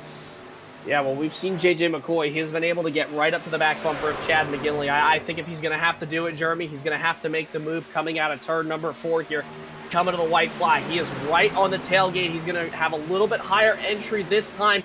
He's got the help from Bobby Mantle behind. But again, teammate racing. You don't want to upset your teammates. You don't want to create controversy, obviously, behind closed doors with the teammates. But here we go. Elevated Esports Racing, 1 to go. J.J. McCoy looks to the inside, still tucked up behind Chad McGinley for the final time through 1 and 2. 1 to go, presented by Elevated Esports Racing here. Will there be a shift? Will Chad get back-to-back checkered flags to be the first multiple-time winner? Joshua's going to make a sharp dive to the inside of turn 3. It will not be for the race lead, but it might not allow the 22 to get to the bottom, and at the line, they all stay nose to tail. Repeat winner back-to-back, the 65 of Chad McGinley from Green Reaper Motorsports takes home tonight's checkered flag. Surprised that J.J. McCoy didn't pull out a line there coming out of turn 4. I mean, I don't know if he just didn't have the momentum or what, but I mean, just from our standpoint up here in the booth, it looked like he had enough momentum where he was right on the bumper and could have made a move easily and possibly won this race. I mean, obviously, we'll have to talk to him, considering the fact we're going to be talking to these 3 guys here coming up in post-race. But, I mean, what a move, what a win for Chad McGinley, obviously. We talk about it back-to-back, led 75 laps last week in a caution-filled Atlanta race, and now wins a pretty green flag race here tonight at Las Vegas. Just Green Reaper, obviously, just so dominant here tonight. 1, 2, 3. Great job for the 65 machine tonight. This team has won all 3 races in 2024. They go 1, 2, 3 this evening. Just dominant early 3 races into this season, and they've probably got more to come for us to watch out for. But we're going to go over the finishing results here for tonight's GRL Cancer Awareness Race at Las Vegas. Chad McGinley is going to be P1. J.J. McCoy in 2nd. Bobby Mantle 3rd. Joshua Slade in 4th. Stephen Knight 5th.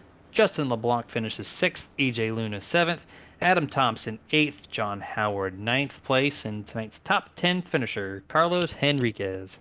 Mark Sherwood comes home P11. Then you have Mike Hayes, John Diamateo, who was up at the front of majority tonight, comes home P13. Danny White, strong truck in practice, unfortunately comes home just shy of the top 10 and 14th. Alexander Encarnacion comes home 15th after wrecking earlier in the race. Michael Dow, Brad Miner, Ron Harrington, top 18. Then your last 2 to round out the top 20. You have 19th goes to DJ Honeycutt, first truck 1 lap down. And then Tyler Honeycutt, his brother, comes home P20 in the number 20 machine. 21st, Ronald Holmes. 22nd, Zach Hollinger. 23rd, Kenny Heath. Joshua Connor. Here's your last place truck here for this 134 lap event at the virtual Las Vegas Motor Speedway on the iRacing service. And so we're going to go to full screen commercial, gather up tonight's top 3, all from Grim Reaper, and we'll be right back.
And welcome back to the Martin Sports post race show for the night's Las Vegas Motor Speedway race. 134 laps down, 0 to go. And now it's time to talk to tonight's top 3 here.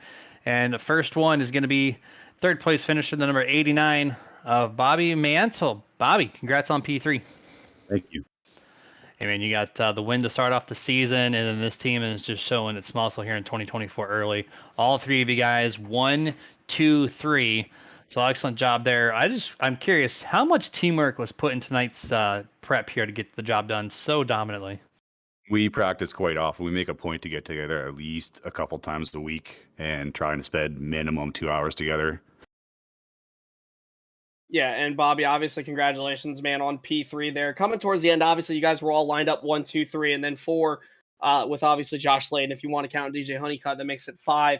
I mean, was dirty air at all kind of a factor tonight? I mean, I know obviously the on throttle time with these trucks here compared to most things that race at Vegas, it's a lot more rather than the Xfinity or the Cup car. But was dirty air at all a factor tonight with how much you guys were all tightly compact and how hard it was to pass?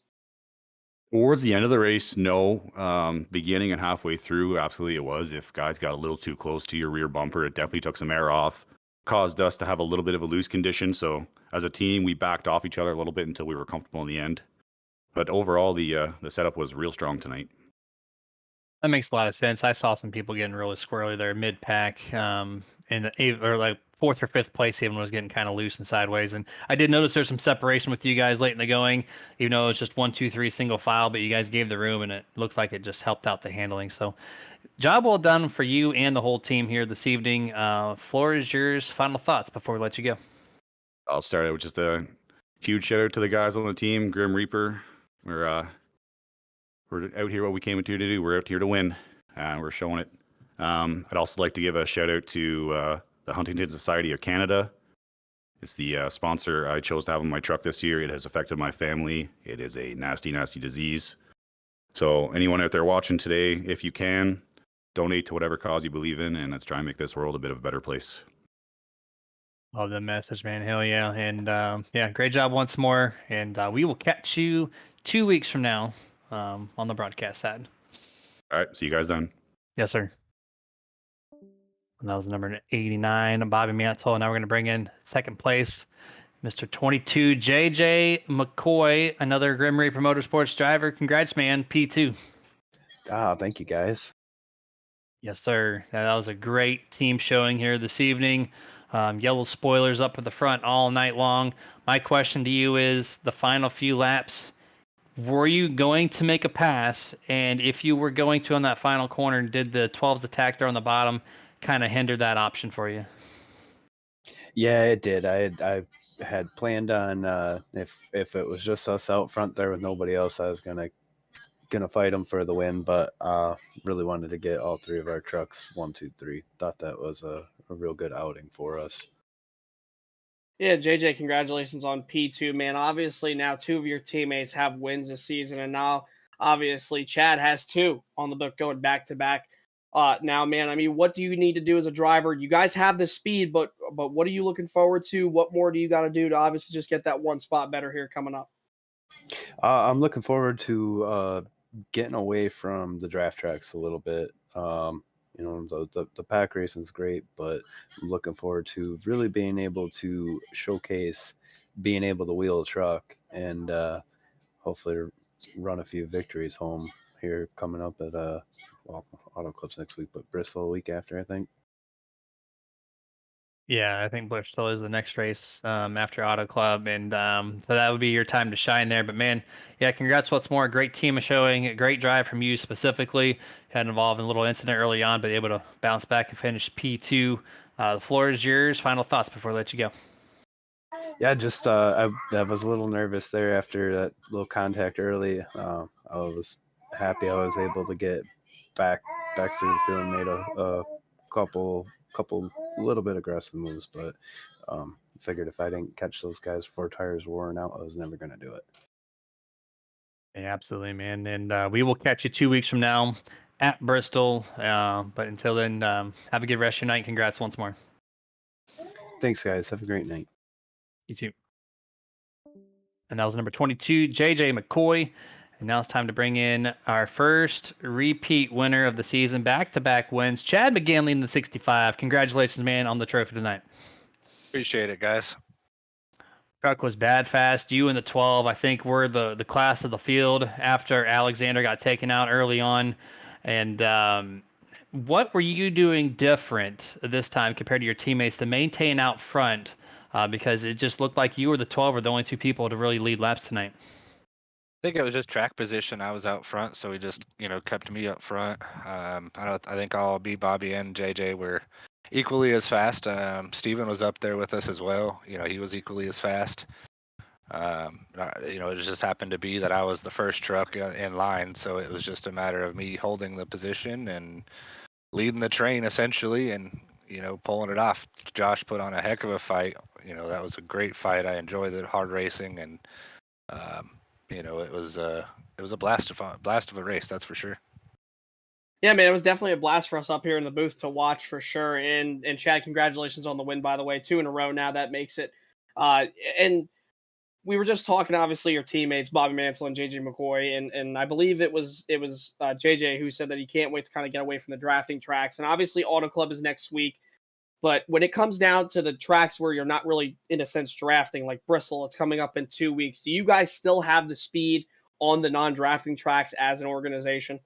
Yeah, I think so. I think we can. It's just a matter of how much practice we put into it. We put in tons of practice this week, even for a drafting track. There's different lines here, bottom, middle, top. They all kind of work in their own environment. As long as you got help, it's going to help you push along. When it comes to short tracks, it's just a matter. It's not really teammates. It's a matter of putting yourself in the right position and surviving, in my opinion. So it's just a matter of putting in the time, the effort, and going out there and put on another great show. Yeah, 100% there. And you guys did just that. Awesome racing all night long. And congrats once more, man, on the P2 or P1 finish here this evening. Back-to-back wins. Floor is yours. Final thoughts before we let you go.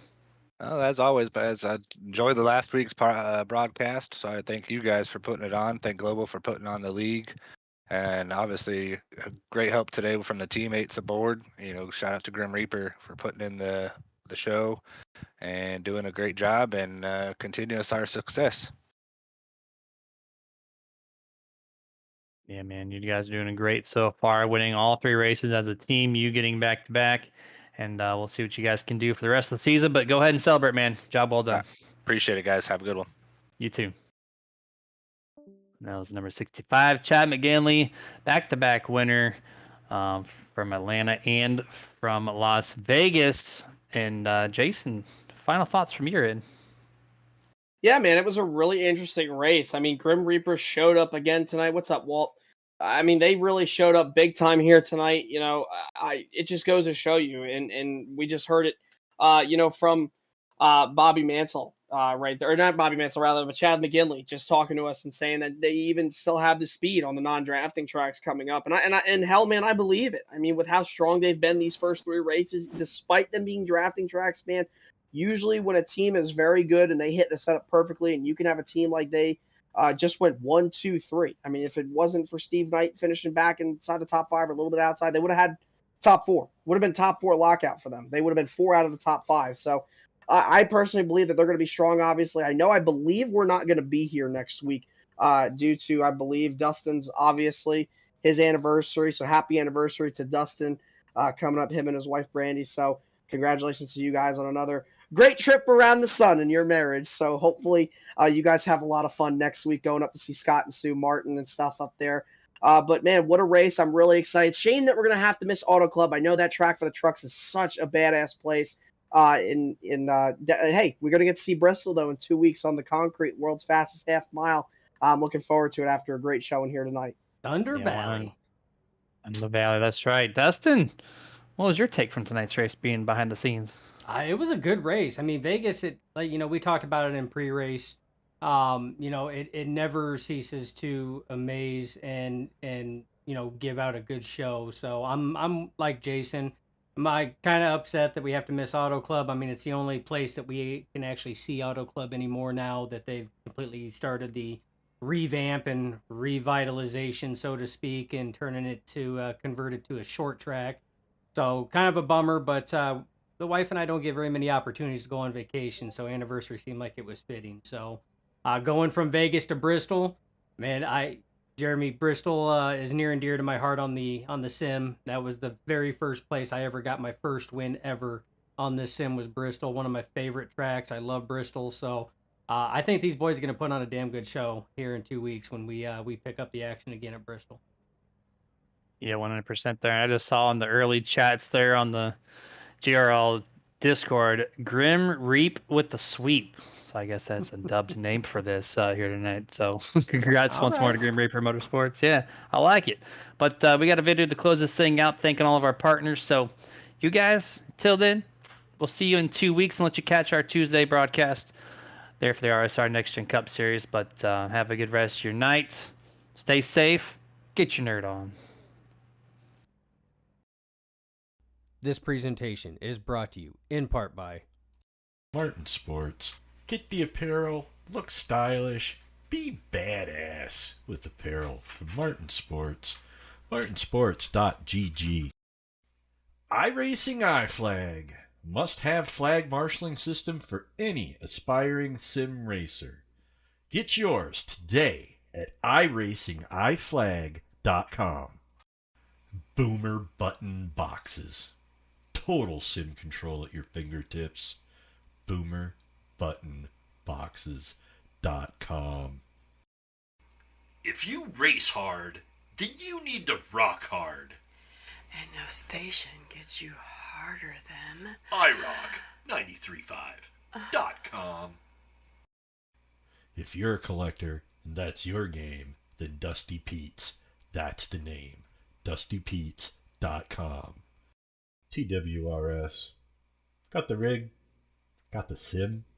Now get the speed with setups from TeamWatsonRacing.com.